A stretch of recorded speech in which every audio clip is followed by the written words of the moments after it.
নম্বর ব্লকের বাস পরিষেবা 1 নম্বরের থেকেও আরো খারাপ।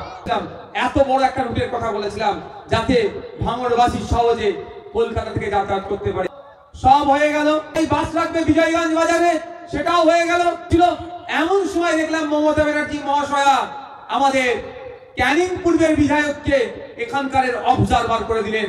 তারপর থেকেই দেখলাম বাসের চ্যাপ্টারটাও ক্লোজ হয়ে গেল। তাহলে উনি এখানে দায়িত্ব নিয়ে এখানকার মানুষের উপকার করলেন না অপকার করলেন? জোরে বলেন না, ক্ষতি করলেন অপকার করলেন। উনি দায়িত্ব পাওয়ার পর ওই রুটের কথাটাই ভুলে গেল। তো আমি এই জায়গায় দাঁড়িয়ে বলি ওনাকে বলছি, আসুন না আমাদের কম্পিটিশন হোক। আমি একটা বাস রুটের কথা বলেছি, আপনি আরো 3টে বাস রুট নতুন করে দিয়ে ভাঙড়বাসীকে উপকার করুন। 4টে বাস রুট নতুন দিন, ভাঙড়ের মানুষকে উপকৃত করুন। আমি বিধানসভায় গিয়ে ভাঙড়ে একটা কলেজ ছিল সেই 2000 সালের আগে তৈরি বামেদের আমলে, তারপরে আর কোনো কলেজ হয়নি, শিক্ষা প্রতিষ্ঠান হয়নি। ভাঙড়ের 2 নম্বর ব্লকের জন্য আমি একটা কলেজের দাবি করেছি বিধানসভায়, আপনি এখানে 2টো কলেজের ব্যবস্থা করে দিন। আমি একটা ডিগ্রি কলেজ চেয়েছি, আপনি একটা আইনের কলেজ দিন। 2টো কলেজ দিয়ে কম্পিটিশনটা এখানে আমার সাথে করুন না। যাকে পেন ধরতে দিচ্ছি সে তো পেন ভেঙে ফেলবে। আমি পুরুলিয়ায় গিয়েছিলাম, যেখানে অঘরপুর যাওয়ার আগে এক জায়গায় খুব খিদে লেগেছিল, একটু খাওয়ার জন্য দাঁড়িয়েছিলাম।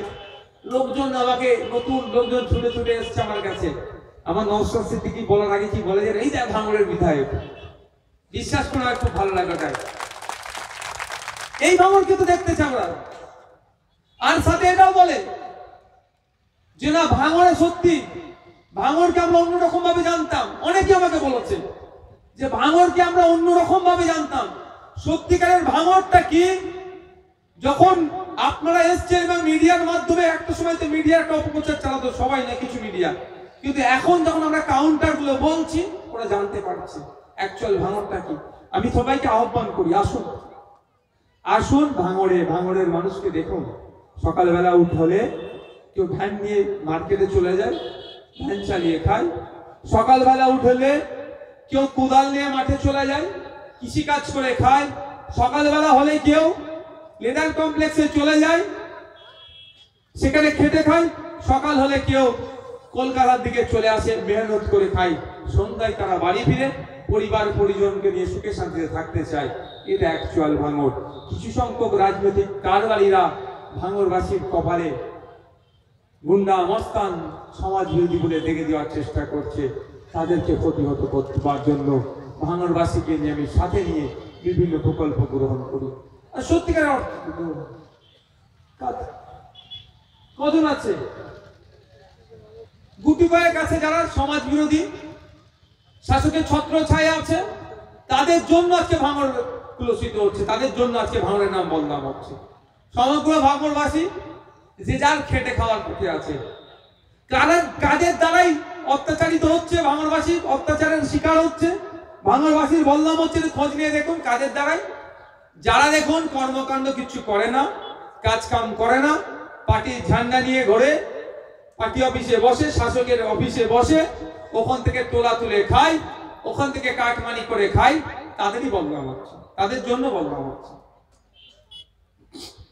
আমি বিধানসভায় প্রশ্ন করেছিলাম যে ভাঙড়ের কৃষকের সংখ্যা কত। 2টো ব্লক মিলিয়ে প্রায় 86,000-এর আশেপাশে ভাঙড়ের কৃষক সংখ্যা। তারপরে প্রশ্নটা করেছিলাম কৃষক ভাতা কজন পায়। সংখ্যার অনুপাতে অনেক বিস্তর ফারাক। আর একটা যেটা ভয়ঙ্কর প্রশ্ন করেছিলাম সেটা হচ্ছে কোন কৃষকের যদি 60 বছরের ঊর্ধ্বে হয়ে যায় কোনো কৃষকের বয়স, সেই কৃষকটা হচ্ছে ফার্মার ওল্ড এজ পেনশন পায়। অর্থাৎ মানে বোঝানোর জন্য বলছি, 60 বছরের উপরে কোনো কৃষকের বয়স হলে সেই কৃষকও একটা ভাতা পায়। তো আমি প্রশ্ন করেছিলাম যে আপনি প্রায় 70-75 হাজার কৃষকের মধ্যে সেখানে 469 জন মতো মাত্র এই ধরনের ভাতা পাচ্ছে। এবার আপনারা বলুন যারা এখানে আছেন, এই ভাঙড়ে কি মাত্র 469 জন 60 বছরের ঊর্ধ্বে কৃষক আছে? হ্যাঁ, অনেক আছে। 1400 কি 4000 পাওয়া যাবে খুঁজলে, তাই তো? এবং যারা আর্থিকভাবে পিছিয়ে, বড় লোকের কথা বলছি, আমি গরিবের কথা বলছি। ভাতাগুলো কোথায় যাচ্ছে? আমি প্রশ্ন করেছিলাম, এই ধরনের অ্যাপ্লিকেশন করে অনেকে পাচ্ছেন না, তারা কি করবে? মন্ত্রী বলেছে, আপনাদের বলে রাখি, যেটা মন্ত্রী ভালো কথা বলেছে আপনাদের শুনিয়ে রাখি, আপনারা আমাকে জানাবেন, আমি ব্যবস্থা করব, মন্ত্রীকে আবার বলবো। মন্ত্রী মহাশয় বিধানসভার মধ্যে দাঁড়িয়ে বলেছে, যদি এই ধরনের কৃষক 60 বছরের ঊর্ধ্বে তারা কৃষক ভাতা পাচ্ছেন না, old age pension, government old age pension পাচ্ছেন না, জানালে সে ব্যবস্থা করে দেবে। আপনাকে এখানে দাঁড়িয়ে বলছি, আপনাদের বিধায়ক নওশাদ ভাইকে এই ধরনের কেউ যদি হয়ে থাকে লিখিত জানাবেন, আমি সেটা মন্ত্রীর কাছে পৌঁছে দেবো যে আপনি অমুক দিন বিধানসভায় কথা বলেছেন, আর আমি কাগজ দিন ব্যবস্থা করে দিই। ঠিক আছে?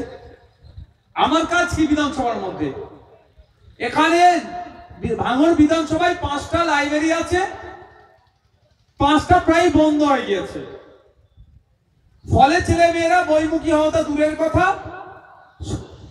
উল্টো পাল্টা জায়গায় আড্ডা দিচ্ছে, বে জায়গায় যাচ্ছে, অজায়গায় যাচ্ছে, খারাপ জায়গায় যাচ্ছে, আমাদের মধ্যে অনেকে সমাজ বিরোধী হয়ে যাচ্ছে। আমি বিধানসভায় প্রশ্ন করেছি মন্ত্রী মহাশয়কে এবং বলেছি স্পেশাল করে লাইব্রেরি যিনি মন্ত্রী আছেন, দায়িত্বশীল যিনি আছেন, তাকে বলেছি যে 5টা লাইব্রেরিকে সংস্কারের অভাবের ফলে ধ্বংস হয়ে যাচ্ছে, পরিকাঠামোগত সংস্কার, সংরক্ষণ, এবং এখন যখন আমরা টেকনোলজির দিকে এগিয়ে যাচ্ছি, আমরা ডিজিটাল করণের দিকে এগিয়ে যাচ্ছি, সেখানে কম্পিউটার ইন্টারনেট সংযুক্ত করে লাইব্রেরিয়ান দিয়ে সেখানকার লাইব্রেরিগুলোকে অচল থেকে সচল করতে হবে। এ দাবি আমি করি, এ দাবি বিধানসভার মধ্যে গিয়ে করি।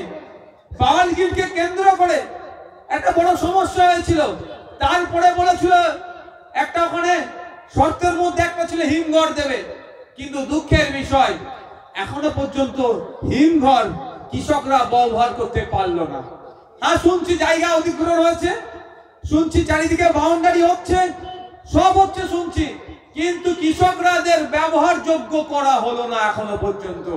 তাই বিধানসভা আমি বারবার কৃষকদের কথা ভেবে, আমার ভাঙড়বাসীর কথা ভেবে, ভাঙড়দের কৃষকের কথা ভেবে বারবার মন্ত্রীর দৃষ্টি আকর্ষণ করি, সময়ে সময়ে এই কোল্ড স্টোর নির্মাণের কথা বলি। এটা আমার দায়িত্ব, আমি সেখানে উত্থাপন করি। আমি যদি শাসকে থাকতাম সেটা নির্মাণ করে দেখিয়ে দিতাম। আমি এখন অপোজিশনে আছি, আমার কাজটা হচ্ছে ওনাদেরকে শুনিয়ে দেওয়া, সেটা শোনাচ্ছি। ভাঙড় 2 নম্বর ব্লকের বাস পরিষেবা 1 নম্বরের থেকেও আরো খারাপ।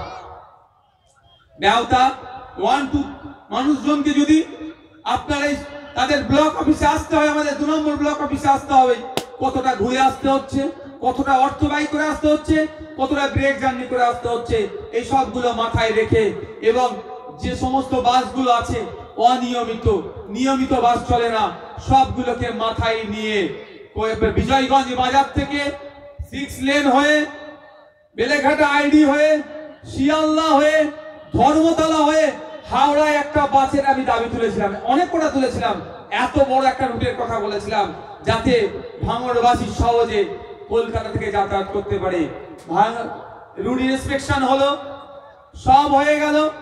বিগত মন্ত্রী ছিল, নতুন মন্ত্রী আসলো, শুনলাম কাজ হবে। ভাড়ার যে চার্ট হয় না, ফেয়ার চার্ট, সেটাও তৈরি হয়ে গেল।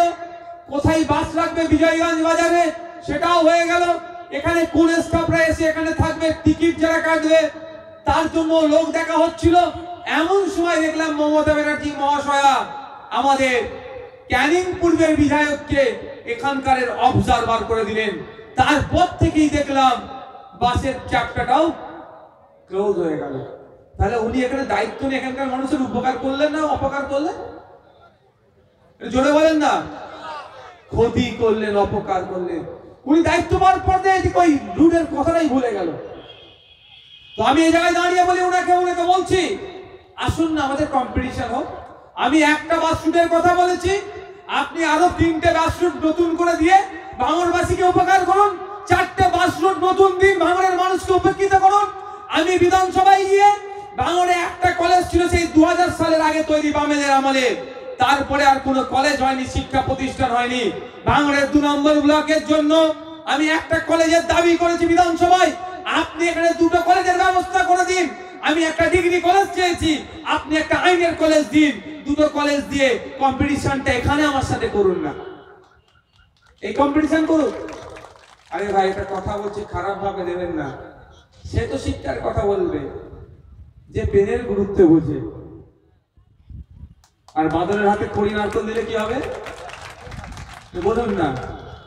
আমি দিয়েছি যাকে পেন ধরতে, সেটা পেন ভেঙে ফেলবে ভাই। যাকে পেন ধরতে দিয়েছি সেটা পেন ভেঙে ফেলবে, সে শিক্ষার মুখ কি বুঝবে?